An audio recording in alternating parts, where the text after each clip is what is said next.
Big boss ಮನೆಯಲ್ಲಿ ಸದ್ಯಕ್ಕೆ family round ನಡೀತಾ ಇದೆ. ಬಿಗ್ ಬಾಸ್ ಮನೆಗೆ ಬೇರೆ ಬೇರೆ ಸ್ಪರ್ಧೆಗಳ ಮನೆಯವರು ಈಗಾಗಲೇ ಭೇಟಿಯನ್ನ ಕೊಟ್ಟಿದ್ದಾರೆ. ಸೂರಜ್, ಹಾಗೇನೆ ರಾಶಿಕಾ, ಧನುಷ್ ಅವರ ಮನೆಯವರು ನಿನ್ನೆ ಬಿಗ್ ಬಾಸ್ ಮನೆಗೆ ಎಂಟ್ರಿಯನ್ನ ಕೊಟ್ಟಿದ್ರು. ಒಂದಷ್ಟು ಹೊತ್ತು ಸಮಯವನ್ನ ಕಳೆದಿದ್ದಾರೆ. ಇನ್ನು ವೀಕ್ಷಕರು ಕೂಡ ಕುತೂಹಲದಿಂದ ಕಾಯ್ತಾ ಇದ್ದಿದ್ದು ಅಶ್ವಿನಿ ಮನೆಯವರು, ಗಿಲ್ಲಿ ಮನೆಯವರು, ರಕ್ಷಿತಾ ಅವರ ಮನೆಯವರು ಯಾವಾಗ ಬರ್ತಾರೆ ಅಂತ.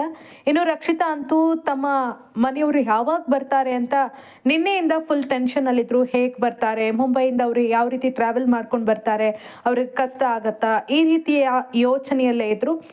ಇನ್ನು ಇವತ್ತು ಅವರ ತಾಯಿ ಬಿಗ್ ಬಾಸ್ ಮನೆಗೆ ಬರ್ತಾ ಇದ್ದಂತೆ ರಕ್ಷಿತಾ ತುಂಬಾ ಖುಷಿಯಾಗಿದ್ದಾರೆ. ತಾಯಿಯನ್ನ ನೋಡ್ತಾ ಇದ್ದಂತೆ ಭಾವುಕರಾಗ್ತಾರೆ, ಕಣ್ಣೀರು ಕೂಡ ಸುರಿಸ್ತಾರೆ. ಯಾಕಂದ್ರೆ ಆಕೆ ಕಳೆದ 3 ತಿಂಗಳಿಂದ ಆ ತಾಯಿಯನ್ನ ನೋಡಿರ್ಲಿಲ್ಲ. ಉಳಿದ ಸ್ಪರ್ಧಿಗಳಾದ್ರೆ ಇಲ್ಲೇ ಬೆಂಗಳೂರು ಆ ಕಡೆ ಈ ಕಡೆ ಅವರಾದ್ರೆ, ರಕ್ಷಿತಾ ಅವರು ದೂರದ ಮುಂಬೈಯಲ್ಲಿ ಇದ್ದಿದ್ದ ಕಾರಣ ತಾಯಿಯನ್ನ ಭೇಟಿಯಾಗೋದಕ್ಕೆ ಅವರು ಕೂಡ ಹಾತೊರಿತಾ ಇದ್ರು. ಮನೆಯಿಂದಂತ ಬಂದಂತಹ ಪತ್ರ ಕೂಡ ಆಕೆಗೆ ಸಿಕ್ಕಿರೋದಿಲ್ಲ. ಹಾಗಾಗಿ ಅಮ್ಮ ಯಾವಾಗ ಬರ್ತಾರೆ ಅಂತ ಕಾಯ್ತಾನೆ ಇದ್ರು. ಇನ್ನು ಬಿಗ್ ಬಾಸ್ ಮನೆಗೆ ಬಂದು ಕೆಲ ಹೊತ್ತು ರಕ್ಷಿತಾ ಜೊತೆ ಮಾತನಾಡ್ತಾ ಅವರ ಅಮ್ಮ ತುಂಬಾನೇ ಕೋಪಗೊಳ್ತಾರೆ. ಅದಕ್ಕೆ ಪ್ರಮುಖ ಕಾರಣ ರಕ್ಷಿತಾ ಅವರ ಡ್ರೆಸ್ಸಿಂಗ್ ವಿಚಾರ. ನಾನು ಎಷ್ಟೇ ಬಟ್ಟೆ ಕಳಿಸಿದ್ರು ಕೂಡ ಅದನ್ನ ಹಾಕ್ತಾ ಇಲ್ಲ, ಬರೀ ಹಾಕಿದ ಬಟ್ಟೆಯನ್ನೇ ಹಾಕ್ತಾ ಇದೀಯಾ ಅಂತ ಕೋಪ ಮಾಡ್ಕೊಳ್ತಾರೆ. ಇದೇ ಸಂದರ್ಭದಲ್ಲಿ ನೀನು ತಲೆಯನ್ನ ಸರಿಯಾಗಿ ಬಾಚೋದಿಲ್ಲ, ಕೂದಲನ್ನ ಸರಿಯಾಗಿ ಬಾಚೋದಿಲ್ಲ, ಕೂದಲನ್ನ ಟೈ ಮಾಡೋದಿಲ್ಲ ಅಂತ ಕೋಪವನ್ನ ಮಾಡ್ಕೊಳ್ತಾರೆ. ಈ ಸಂದರ್ಭದಲ್ಲಿ ರಘು ಕೂಡ ಅದೇ ವಿಚಾರವನ್ನ ಹೇಳ್ತಾರೆ. ನಾನು ತುಂಬಾ ಸಲ ಆಕೆಗೆ ಹೇಳಿದ್ದೀನಿ, ನಾವೆಲ್ಲರೂ ಕೂಡ ಹೇಳ್ತಾನೆ ಇರ್ತೀವಿ, ತಲೆ ಬಾಚ್ಕೋ, ನೀಟಾಗಿ ಅದನ್ನ ಕಟ್ಕೋ, ಚೆನ್ನಾಗಿ ಕಾಣಿಸ್ತೀಯ ಅಂತ. ಆದ್ರೆ ಆಕೆ ಕೇಳೋದೇ ಇಲ್ಲ ಅಂತ ಹೇಳ್ತಾರೆ. ಜೊತೆಗೆ ಒಂದು ಕಾಮಿಡಿ ಮಾಡ್ತಾರೆ. ಮೊನ್ನೆ ಆಕೆಯ ತಲೆಯಲ್ಲಿ ಜೇಡ್ರ ಬಲೆ ಬಂದಿತ್ತು, ಕಡ್ದೆ ಆ ರೀತಿ ಕೂದಲನ್ನ ಹರಡ್ಕೊಂಡೇ ಇರ್ತಾಳೆ ಅಂತ ಹೇಳ್ತಾರೆ. ಇದೆಲ್ಲ ಆದ ಬಳಿಕ ರಕ್ಷಿತಾ ಅವರ ತಾಯಿ ಆಕೆ ಸ್ನಾನ ಮಾಡಿದ ಬಳಿಕ ಆಕೆಯ ಕೂದಲನ್ನ ಕಟ್ತಾರೆ. ಜೊತೆಗೆ ಒಂದು ಪ್ರಾಮಿಸ್ ಅನ್ನ ತೆಗೆದುಕೊಳ್ತಾರೆ. ಇನ್ಯಾವತ್ತೂ ಕೂಡ ಬಿಗ್ ಬಾಸ್ ಮನೇಲಿ ಕೂದಲನ್ನ ಬಿಟ್ಕೊಂಡಿರಬೇಡ, ಇರಲ್ಲ ಅಂತ ನಂಗೆ ಪ್ರಾಮಿಸ್ ಮಾಡು ಅಂತ. ಆಗ ರಕ್ಷಿತಾ ಇಲ್ಲ, ಅದೆಲ್ಲ ಮಾಡಲ್ಲ ಅಂತ ಹೇಳಿ ತಪ್ಪಿಸ್ಕೊಳ್ತಾರೆ. ಜೊತೆಗೆ ಪೌಡ್ರ್ ಹಾಕು, ನೀಟಾಗಿರು, ಈ ರೀತಿ ಎಲ್ಲ ಹೇಳ್ತಾರೆ.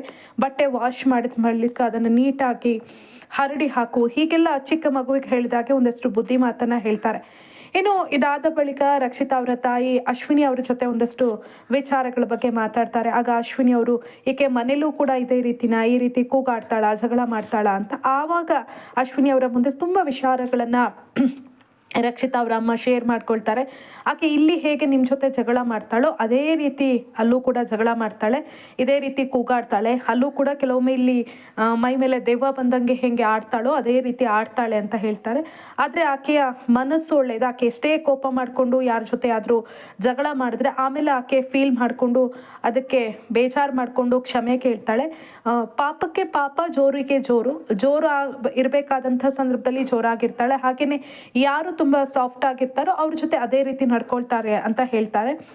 ಜೊತೆಗೆ ತಂಗಿ ಮತ್ತೆ ಇವಳಿಗೆ ಕಂಪೇರ್ ಮಾಡಿದ್ರೆ ಇವಳು ಸ್ವಲ್ಪ ಮಾತಾಡ್ತಾಳೆ, ಆದ್ರೆ ಅವಳು ಮಾತಾಡೋದಿಲ್ಲ ಅಂತ ಹೇಳ್ತಾರೆ. ಆಕೆ ಮನೆಯಲ್ಲೂ ಕೂಡ ಹಾಗೆ ಹೊರಗಡೆನೆ ಹೆಚ್ಚಿರ್ತಾಳೆ, ಮನೆಯಲ್ಲಿರೋದೇ ಕಮ್ಮಿ.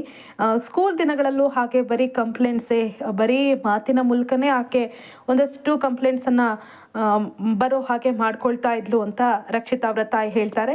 ಇನ್ನೊಂದು ಸುವರ್ಣ ಅವಕಾಶವನ್ನ ಬಿಗ್ ಬಾಸ್ ಮನೆಯಲ್ಲಿ ರಕ್ಷಿತಾ ಅವರಿಗೆ ಬಿಗ್ ಬಾಸ್ ಕೊಡ್ತಾರೆ. ಅದೇನಪ್ಪಾ ಅಂತಂದ್ರೆ ಅಲ್ಲಿ ಬ್ಲಾಗಿಂಗ್ ಮಾಡುವಂತ ಅವಕಾಶವನ್ನ ಕೊಡ್ತಾರೆ. ಬ್ಲಾಗಿಂಗ್ ಮಾಡ್ತಾನೆ ಅವರು ಬಂಗುಡ, ರವಾ ಫ್ರೈ ಹಾಗೇನೆ ಮಸಾಲಾ ಫ್ರೈ ಮಾಡ್ತಾರೆ. ಇದನ್ನ ನೋಡಿದಂತಹ ಒಂದಷ್ಟು ಸ್ಪರ್ಧಿಗಳ ಬಾಯಲ್ಲಿ ನೀರು ಬರುತ್ತೆ, ಯಾವಾಗ ರೆಡಿ ಆಗತ್ತೆ ಅಂತ. ಬಿಸಿ ಬಿಸಿ ಆದಂತಹ ಬಂಗುಡ, ರವಾ ಫ್ರೈ ಹಾಗೆ ಮಸಾಲಾ ಫ್ರೈ ಮಾಡ್ಕೊಳ್ತಾರೆ. ಅಲ್ಲಿದ್ದಂತಹ ಸ್ಪರ್ಧಿಗಳು ಸಿಕ್ಕಾಪಟ್ಟೆ ಎಂಜಾಯ್ ಮಾಡಿ ತಿಂತಾರೆ. ಸಾಕಷ್ಟು ಜನರಿಗೆ ನಿರೀಕ್ಷೆ ಇತ್ತು ಬಿಗ್ ಬಾಸ್ ಮನೆಗೆ ಬಂದಾಗ ರಕ್ಷಿತಾ ಅವರ ತಾಯಿ ಯಾವ ರೀತಿ ಮಾತಾಡ್ತಾರೆ ಅಂತ.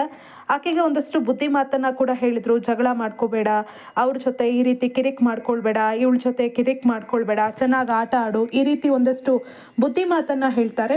ಇನ್ನು ಬಿಗ್ ಬಾಸ್ ಮನೆಯಲ್ಲಿರುವಂತಹ ಸ್ಪರ್ಧಿಗಳು ಕೂಡ ಈಗ ಅಲ್ಲೂ ಕೂಡ ಹೀಗೇನಾ, ಇಲ್ಲೂ ಹೀಗೇನಾ ಅಂತೆಲ್ಲ ಪ್ರಶ್ನೆಯನ್ನ ಮಾಡ್ತಾರೆ. ಇನ್ನು ಗಿಲ್ಲಿ ನಟ ಬಗ್ಗೆ ಕೂಡ ಅವರು ಹೇಳ್ತಾರೆ, ನನ್ಗೆ ಯಾವುದೇ ರೀತಿಯಾದಂತಹ ಬೇಜಾರಿಲ್ಲ ಇಲ್ಲಿರುವಂತಹ ಸ್ಪರ್ಧಿಗಳ ನಡುವೆ ಜಗಳ ಆದಾಗ ಅಥವಾ ರಕ್ಷಿತಾ ಮೇಲೆ ಒಂದಷ್ಟು ಕೋಪ ಮಾಡ್ಕೊಂಡು ಜಗಳ ತೆಗೆದಾಗ ನನ್ಗೆ ಯಾವುದೇ ರೀತಿಯಾದಂತಹ ಬೇಜಾರಾಗಿಲ್ಲ. ನೀವೆಲ್ಲರೂ ಕೂಡ ಆಟ ಆಡೋದಕ್ಕೆ ಬಂದಿತ್ತು, ಆಟ ಅಂದಮೇಲೆ ಇದೆಲ್ಲವೂ ಕೂಡ ಮಾಮೂಲಿ ಅಂತ. ಇನ್ನು ಕೆಲವೊಂದು ಸಂದರ್ಭದಲ್ಲಿ ಈಕೆಯ ಕಿರುಚಾಟ ನೋಡೋದಕ್ಕಾಗದೆ ನಾನೇ ನೋಡೋದಿಲ್ಲ, ಲೈವ್ ನಲ್ಲಿ ನೋಡೋದಕ್ಕೆ ನಂಗೆ ಆಗೋದಿಲ್ಲ, ಹಾಗಾಗಿ ನಾನು ಲೈವ್ ಟೆಲಿಕಾಸ್ಟ್ ಅನ್ನ ನೋಡೋದಿಲ್ಲ. ಕೆಲವೊಮ್ಮೆ ಎಪಿಸೋಡ್ನಲ್ಲಿ ಜೋರಾಗಿ ಜಗಳ ಮಾಡೋದು, ಕಿರಿಕಿರಿ ಮಾಡೋದು ಅನ್ಸಿದ್ರೆ ನಾನು ನೋಡೋದಿಲ್ಲ ಅನ್ನೋ ಮಾತನ್ನ ಕೂಡ ಅವರು ಹೇಳ್ತಾರೆ. ರಕ್ಷಿತಾ ಅವರು ಬಿಗ್ ಬಾಸ್ ಮನೆಯಲ್ಲಿ ಹೇಗಿದ್ದಾರೋ ಹಾಗೇನೇ ಆಕೆ ಮನೆಯಲ್ಲೂ ಕೂಡ ಇರ್ತಾಳೆ. ನಮ್ಗೆ ಯಾವುದೇ ರೀತಿಯಲ್ಲೂ ಕೂಡ ಅಲ್ಲಿ ಒಂಥರ ಇಲ್ಲಿ ಒಂಥರ ಅಂತ ಅನ್ಸೋದಿಲ್ಲ. ಆಕೆ ಹೇಗೆ ರಿಯಲ್ ಆಗಿ ನಮ್ ಜೊತೆ ಇರ್ತಾಳೋ ಅದೇ ರೀತಿ ಇರ್ತಾಳೆ ಅನ್ನೋ ಅಭಿಪ್ರಾಯವನ್ನ ಅವರ ಅಮ್ಮ ಹೇಳಿದ್ದಾರೆ. ಆ ಮೂಲಕ ರಕ್ಷಿತಾ ಹೊರಗೊಂದು ಒಳಗೊಂದು ಫೇಕ್ ಅನ್ನೋ ಒಂದಷ್ಟು ಮಂದಿಗೆ ಅವರ ತಾಯಿಯೇ ಉತ್ತರವನ್ನ ಕೊಟ್ಟಿದ್ದಾರೆ. ಇದು ಲೈವ್ ನಲ್ಲಿ ಇವತ್ತು ಗಮನಿಸಿದಂತಹ ವಿಚಾರ. ಇನ್ನು ಇನ್ನಷ್ಟು ಇಂಟ್ರೆಸ್ಟಿಂಗ್ ವಿಚಾರಗಳಿಗೆ ಸಂಬಂಧಪಟ್ಟಂತೆ ಇವತ್ತಿನ ಎಪಿಸೋಡ್ ನಲ್ಲಿ ಮಾಹಿತಿ ಸಿಗತ್ತೆ. ಅಂತೂ ಇವತ್ತಿನ ಎಪಿಸೋಡ್ ಸಿಕ್ಕಾಪಟ್ಟೆ ಮಜವಾಗಿರುತ್ತೆ. ಇನ್ನು ತಾಯಿ ಬರ್ತಾ ಇದ್ದಂತೆ ಯಾವತ್ತೂ ಕೂಡ ಬಿಗ್ ಬಾಸ್ ಮನೆಯಲ್ಲಿ ರಕ್ಷಿತಾ ಅವರಲ್ಲಿ ಕಂಡು ಬರದಂತಹ ಜೋಶ್ ಕಂಡು ಬರ್ತಾ ಇತ್ತು. ಅಷ್ಟರ ಮಟ್ಟಿಗೆ ತಾಯಿಯನ್ನ ನೋಡಿ ಫುಲ್ ಖುಷಿ ಆಗ್ತಾರೆ. ತುಂಬಾನೇ ಆಕ್ಟಿವ್ ಆಗಿರ್ತಾರೆ. ರಕ್ಷಿತಾ ಶೆಟ್ಟಿ ಯಾವಾಗ್ಲೂ ಆಕ್ಟಿವ್, ಆದ್ರೆ ತಾಯಿ ಬಂದ ದಿನ ಇವತ್ತಂತೂ ಸಿಕ್ಕಾಪಟ್ಟೆ ಆಕ್ಟಿವ್ ಆಗಿದ್ರು. ಅವರನ್ನ ನೋಡೋದೇ ಖುಷಿ ಆಗ್ತಾ ಇತ್ತು. ಯಾವ ರೀತಿ ಅವರು ಯೂಟ್ಯೂಬ್ ವಿಡಿಯೋಗಳಲ್ಲಿ ಕಾಣಿಸ್ಕೊಳ್ತಾ ಇದ್ರು ಅದೇ ರೀತಿ ಇವತ್ತು ತಾಯಿ ಬಂದಾಗ ಕಾಣಿಸ್ಕೊಂಡ್ರು. ಅವರ ಅಭಿಮಾನಿಗಳಿಗೆ ಇವತ್ತಿನ ಎಪಿಸೋಡ್ ಸಖತ್ ಖುಷಿ ಕೊಡೋದಂತೂ ಪಕ್ಕ. ವೀಕ್ಷಕರೇ, ಈ ವಿಡಿಯೋದ ಬಗ್ಗೆ ನಿಮ್ಮ ಅನಿಸಿಕೆ ಏನು ಅನ್ನೋದನ್ನ ಕಮೆಂಟ್ ಮಾಡಿ. ಹಾಗೇನೆ ಯಾರು ಇದುವರೆಗೂ ನಮ್ಮ ಯೂಟ್ಯೂಬ್ ಚಾನೆಲ್ ಅನ್ನ ಸಬ್ಸ್ಕ್ರೈಬ್ ಮಾಡಿಲ್ಲ ಅವರು ಸಬ್ಸ್ಕ್ರೈಬ್ ಮಾಡಿ. ಹಾಗೇನೆ ಮತ್ತೊಂದು ಹೊಸ ವಿಡಿಯೋದೊಂದಿಗೆ ಸಿಗೋಣ. ನಮಸ್ಕಾರ.